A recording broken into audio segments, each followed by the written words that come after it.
Right, so we're looking at subtracting decimals again. This time we're going to be looking at a different kind of problem people have. So this is the question we're going to look at. We have 5.67 subtract 10.4. Okay, so there's a couple of problems here you might stumble across. First of all, the number that we're taking away from and the number that we're taking from do not have the same amount of numbers after the decimal. So we may have to introduce a placeholder here. I mean, you can put a 0 there now, that's fine. That does not affect the size of that number. So that's dealt with that problem. The second problem you may see is that this number here is bigger than this number here. That means our answer is not going to be positive, okay? So just to be clear, I'm going to do a quick number line. So we're going to start at 5.67.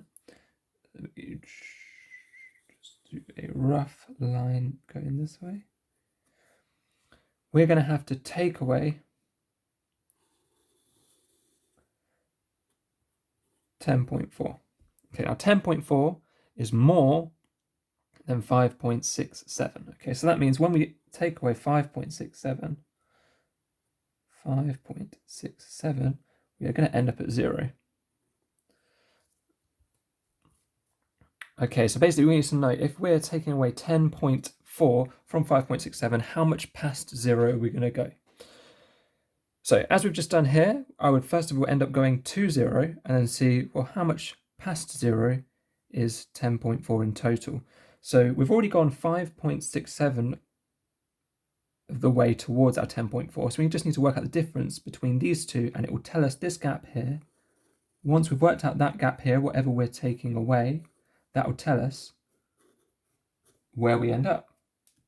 Okay, so I need to know the difference between 10.4 and 5.67. So 10.4, and we're going to take away 5.67. So just like before, here when I filled in my place value, we're going to put a 0 in there so that we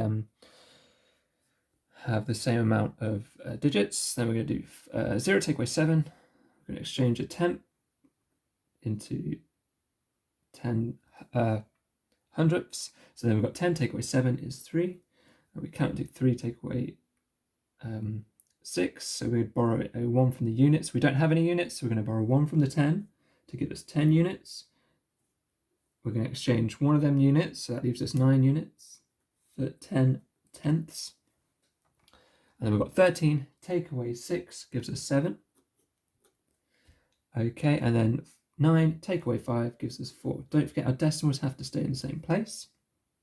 So that basically means in order to make sure that we've taken away a full 10.4 from our 5.67, first we get rid of 5.67 to get us to 0, and then we need to take away another 4.73. So we've taken away 4.73. Okay, so what that means is once we've hit 0 and we take away 4.73 from that, we're going to end up at negative 4.73. So that means the answer to 5.67 subtract 10.4 is negative 4.73.